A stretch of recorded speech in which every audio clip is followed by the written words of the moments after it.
Pukul 7:46 WITA, serpihan pesawat ATR 42500 yang terbang dari Yogyakarta ke Makassar berhasil ditemukan tim SAR gabungan pada Minggu 18 Januari 2026. Dimulai dari jendela pesawat dalam kondisi kecil. Selanjutnya pada pukul 7:49 WITA ditemukan bagian badan pesawat berukuran besar. Pada pukul 7:52 WITA, tim kembali memperoleh informasi bahwa bagian puncak pesawat telah terbuka serta ditemukan bagian ekor pesawat yang berada di sebelah selatan lereng bawah lokasi kejadian. Pada pukul 8:02 WITA, serpihan besar kembali terpantau oleh SRU Aju dengan pemantauan udara menggunakan helikopter Karakal. Kepala Kantor Pencarian dan Pertolongan Kelas A Makassar, selaku SAR Mission Koordinator Muhammad Arif Anwar menyampaikan dari laporan tim Aju dibutuhkan tambahan peralatan, perlengkapan mountaineering atau climbing untuk menjangkau lokasi yang memiliki medan terjal. Ini dikarenakan medan lokasi titik cukup menantang, berada di lereng gunung sehingga memerlukan dukungan peralatan khusus. Dari video yang diterima Tribun Timur, seorang anggota tim SAR memperlihatkan kondisi lokasi jatuhnya pesawat. Tampak puing-puing pesawat berserakan di lereng penggunungan. Bagian-bagian pesawat yang diidentifikasi termasuk pintu darurat dan ekor pesawat. Adapun daftar kru penerbangan adalah Kapten Andi Dahananto sebagai pilot, First Officer Yuda Mahardika, Sukardi, Haryadi, Franky D. Tanamal, Junaidi, serta 2 awak kabin, Florencia Lolita dan Esther Aprilita S. Sementara itu, 3 penumpang yang tercatat dalam manifest masing-masing bernama Deden, Ferry, dan Yoga. Kita angin di sini. Iya.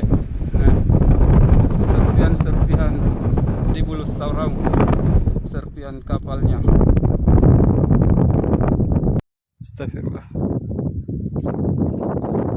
Ini pesawat.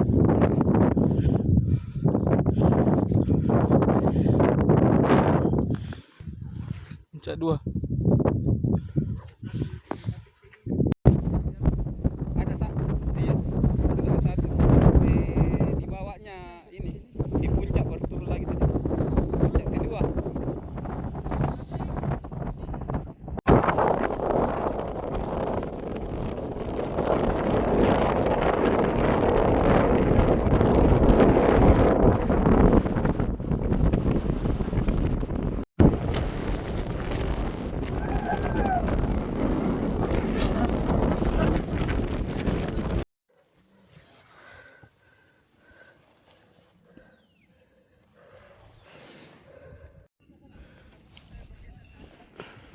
Air.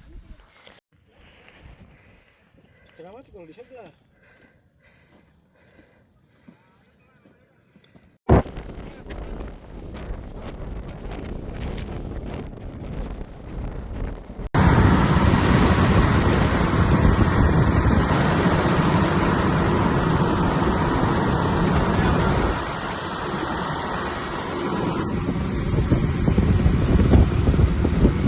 Ini di belakang saya serpihan pesawatnya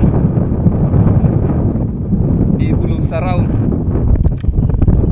bersama ini keliling titik jatuhnya pesawat.